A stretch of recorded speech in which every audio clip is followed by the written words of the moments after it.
Welcome to the History of the Papacy podcast, a podcast about the history of the popes of Rome and Christian Church. Prepare yourself to step behind the ropes and leave the official tour of the story of the popes and Christianity. I'm your host, Steve Guerra, and I thank you for joining me on this journey.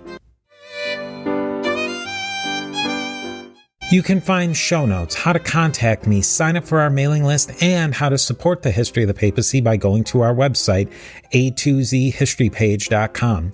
Two great ways to support the History of the Papacy are leaving your ratings and reviews on Apple Podcasts or your podcatcher of choice. And another really great way to support the History of the Papacy is by going and joining us on Patreon at patreon.com/History of the Papacy. Your support on Patreon goes a long way to help keep the History of the Papacy sustainable for a long time in the future. There are 4 tiers of support on Patreon: Antioch, Alexandria, Constantinople, and Rome. Each of these tiers represents one of the traditional patriarchates of early Christianity. There are many great benefits to you for supporting the show on Patreon. You will receive early and advertisement-free content, bonus episodes, monthly book drawings, and most importantly, you will be included on the History of the Papacy diptychs. In traditional Christianity, the diptychs are the lists of bishops commemorated in order of their precedence. The sooner you sign up on Patreon, the higher you'll be on the lists of the History of the Papacy patrons. Now let us commemorate the Patreon patrons on the History of the Papacy diptychs. We have Roberto, Joran, William B., Brian, Christina, Sarah, William H., Augustus, Keanu, and Judy at the Alexandria level. We have Dapo, Paul, Justin, Lana, John, Steve, and Sean, all of whom are magnificent at the Constantinople level and reaching that ultimate power and prestige, that of the See of Rome. We have Peter the Great, Alex the Great, Amma the Great, Frederick the Great, and Geoffrey the Great. And with that, here is the next piece of the mosaic of the history of the popes of Rome and Christian Church.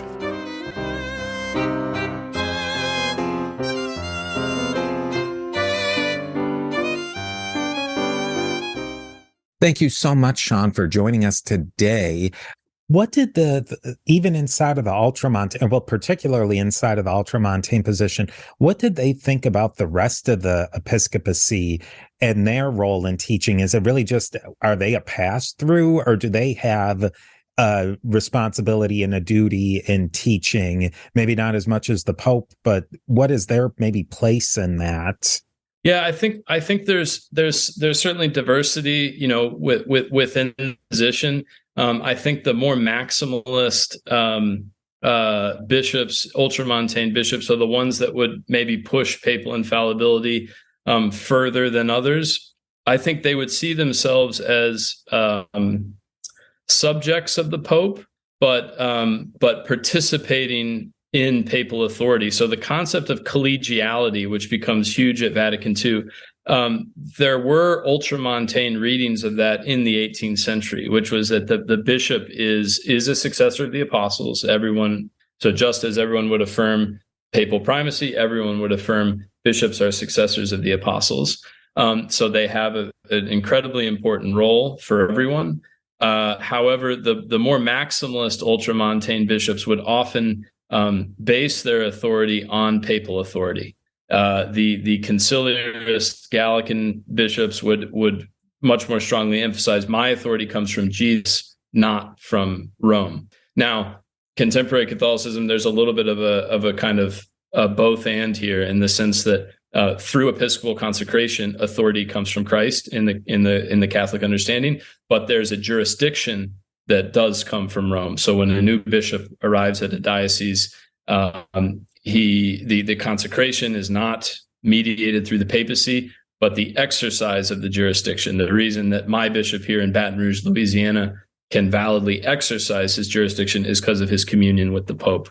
So modern Catholicism, in my reading, is actually kind of trying to balance what is good in both of these tendencies. The slam on ultramontanism was always that they just see bishops as quote, what in our language today, branch managers of corporate, and so there was a real, I think, a needed correction of that sense at the Second Vatican Council. And you bring up the diversity of even just within the ultramontane position. We can't just say there's ultramontanists, because within the ultramontanist position, there's maximalists for infallibility and there's minimalists and probably everything in between. But can you maybe explain that? A dichotomy, or that at least spectrum. It's not a dichotomy. It's definitely a spectrum of belief between maximalist infallibilists and minimalist infallibilists. Sure. So by the time of the First Vatican Council, you have some ultramontane bishops, and they would be supported by priests and journalists and lay people who also have this position, and they would see the Pope as in bordering on absolute terms. They would see his infallibility extending to a lot of teachings and decisions and scenarios that maybe some other ultramontanes would not. So they would extend the reach of papal infallibility much further. So a good example is back to England is Cardinal Manning. And there were also some journalists who really popularized this position. There's an infamous quip from W.G. Ward, who is the editor of the Dublin Review, which was actually located in London, funnily enough. But W.G. Ward, maybe tongue in cheek, maybe not, he said, I every morning I want to read an infallible papal bull with my breakfast, so sort of infallibility on tap. And this is maybe a caricature of most of the papal maximalists. But if you took it to its furthest length, it's really that the Pope when he's enunciating really on any religious or moral issue, he at least is potentially speaking infallibly. So to use a less insane extreme example, John Courtney Murray, the Jesuit who was the big supporter of religious liberty in the lead up to Vatican II, would exchange critical articles with American priests who disagreed with him. And one of them was named Joseph Fenton. He was a professor at Catholic University in Washington, D.C. And he was arguing against Murray, saying you can't affirm religious liberty. You can affirm sort of toleration pragmatically, but you can't affirm religious liberty because Pope Leo XIII in this papal encyclical defined, XYZ. Okay. Now, other Catholic theologians weren't seeing that encyclical as an infallible definition. So I would categorize someone like Fenton as operating as a kind of maximalist. So you have other ultramontanists who are saying, well, Leo's talking about this particular situation in France. He's not making a for all times, judgment infallibly. So that would be the difference between minimalism and maximalism.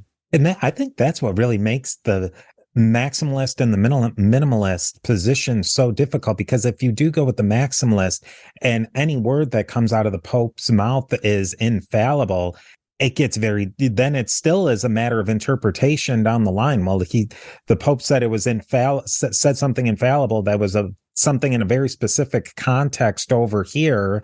How does that apply over in the U.S. or someplace in a completely different context? You either have to interpret it in some way through the hierarchy, or you need to get another infallible statement from the Pope to address then that specific situation. Exactly. Steve here again. We are a member of the Parthenon Podcast Network, featuring great shows like Josh Cohen's Eyewitness History and many other great shows. Go to Parthenon Podcast to learn more. And now, here is a quick word from our sponsors. It would be a complete mess, and I think even Pius IX, I think, ultimately recognized this. So after Vatican I proclaims infallibility, Pius IX endorses, there's essentially an explanatory letter, which is written by a German bishop named Gasser, Gasser, and he really lays out a very careful minimalist interpretation of the definition. He's ultramontane. He's just minimalist in his approach. And Pius IX blesses this and says, this is, beautifully done. Bravo. So Now, that's in the context of the Kulturkampf of Bishop Gosser is actually responding to the German government, which is really freaked out by the definition.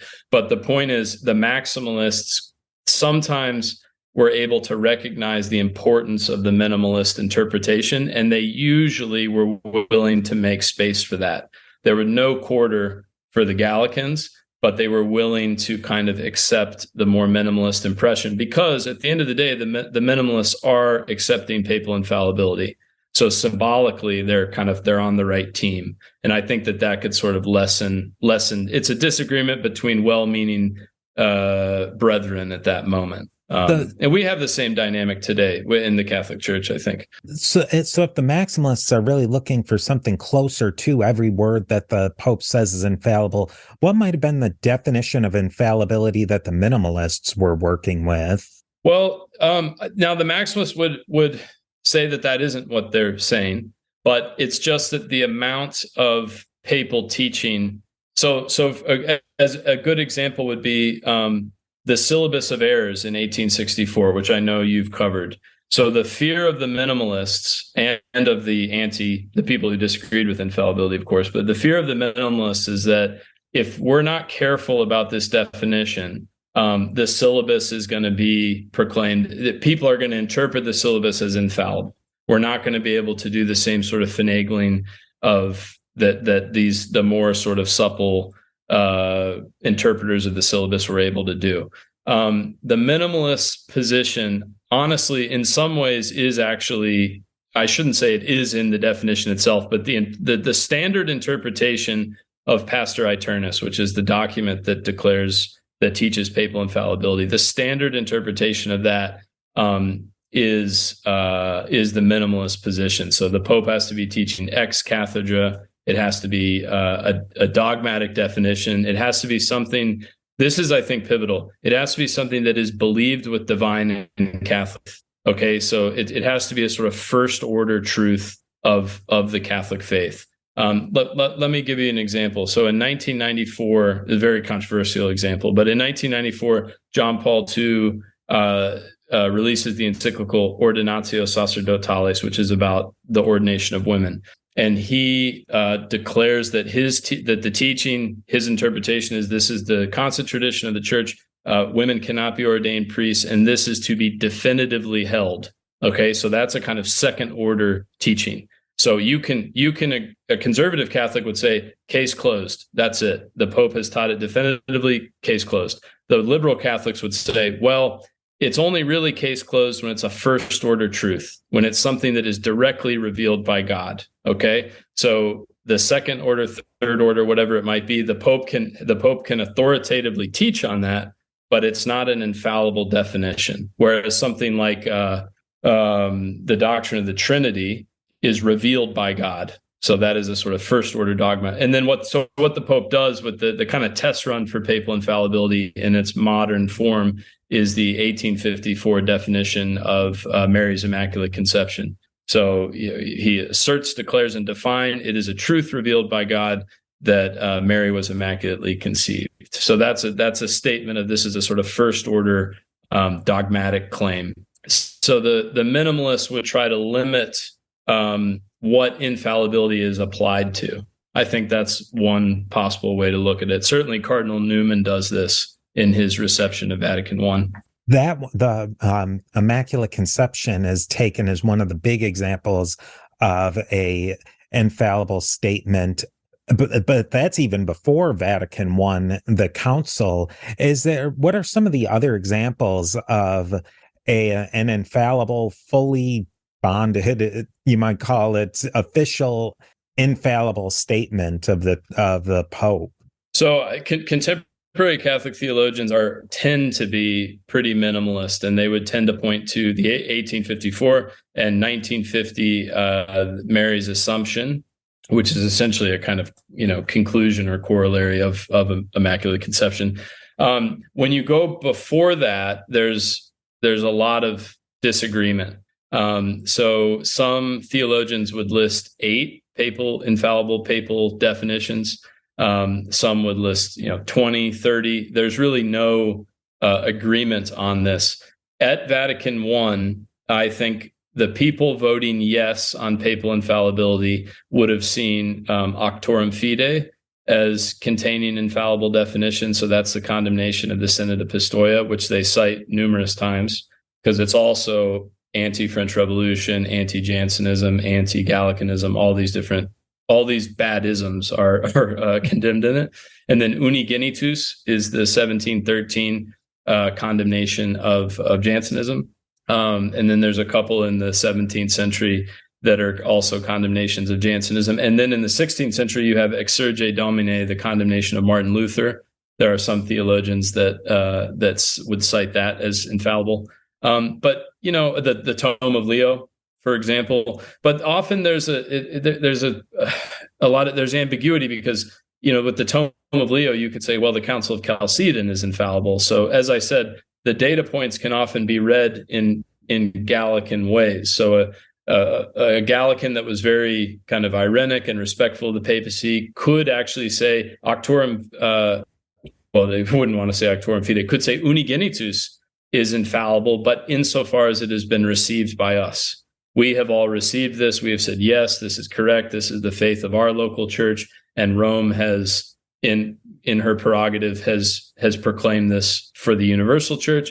This teaching is infallible, but they wouldn't say it's a priori infallible. It's not infallible just because the Pope taught it. It's infallible because he has enunciated what is the universal faith. So to answer your question, there is no. This is the problem. There is no infallible list of infallible statements. So it gets into some of the hermeneutical challenges of how does this doctrine actually function? What is it actually good for? That's something we can maybe return to when we talk about Vatican II.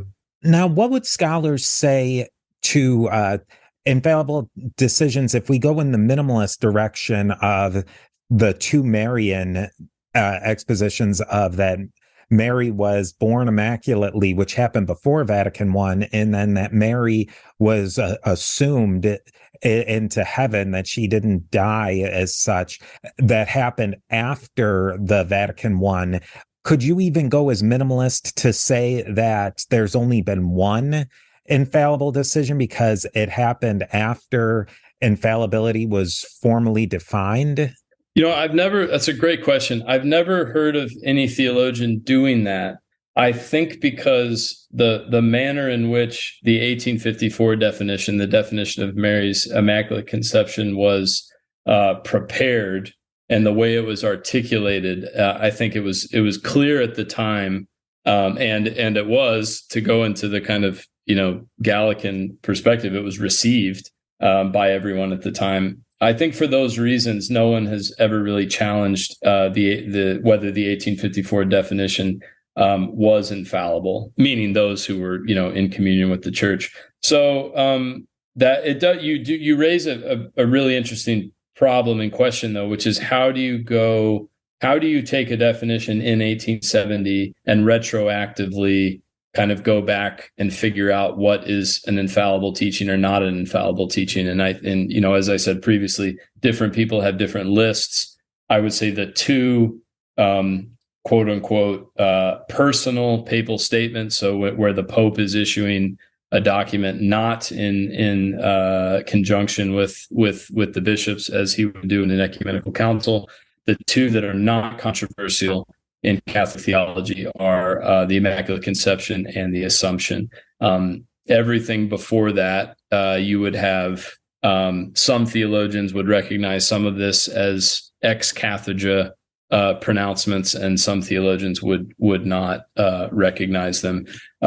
The theologians that were working out this kind of system, the Roman school, Giovanni Peroni, Joseph Koloitkin, they were advising Pope Pius IX on how to actually prepare this document. And I think for that reason, it's so close to the language of Vatican I that no one has really challenged that. Going into the Council of Vatican I, what did Pope Pius IX want out of the council? I think Pius IX, he was concerned with a set of quote unquote external threats.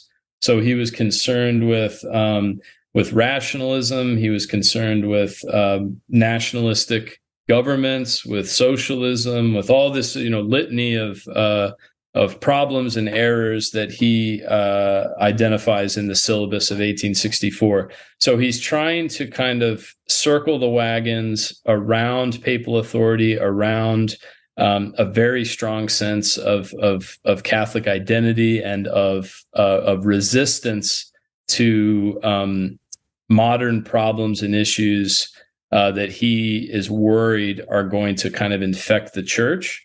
And then I think less well known, he's concerned with a bunch of quote unquote internal enemies as well. So I think he sees an opportunity to kind of finally put to rest this long running conciliarist critique. He thinks Jansenism is still a problem. He defines it very, very broadly.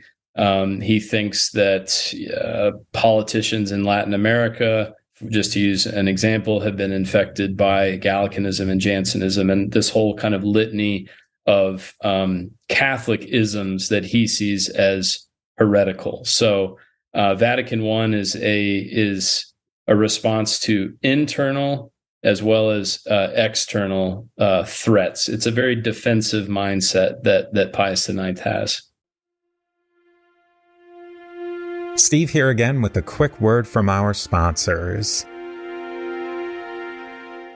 Within going into Vatican I, what are the different parties that are going in there to more or less debate the issue of papal authority and infallibility? Sure. So Vatican I releases two major documents. The first is on faith and reason. And there is, I think, widespread consensus about that document. And that document, I think, in certain ways has stood the test of time very well. They then turn to a second document, which was originally going to be a theology of the church, sort of more holistically, De Ecclesia type of document concerning the church. And it becomes, for a variety of reasons, very narrowly about papal authority. And we can separate the bishops at Vatican I. There's a little bit over 600 bishops that are there, and we can separate them into basically two camps.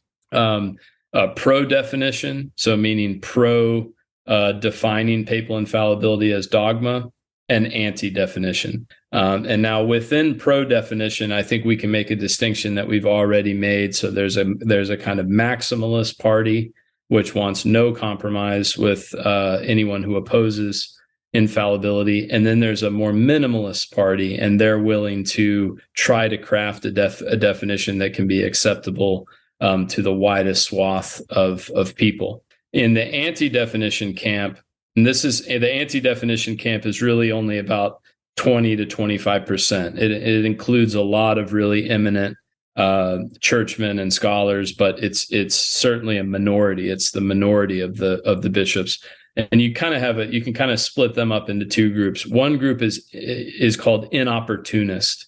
So these are bishops who, in theory, don't have a problem with papal infallibility. They think that there's a good and a correct way that you can understand papal infallibility, but for whatever reason, they don't want this defined as a dogma. There could be theological reasons for that. There could be political reasons, but they do not think that the Vatican Council should define this.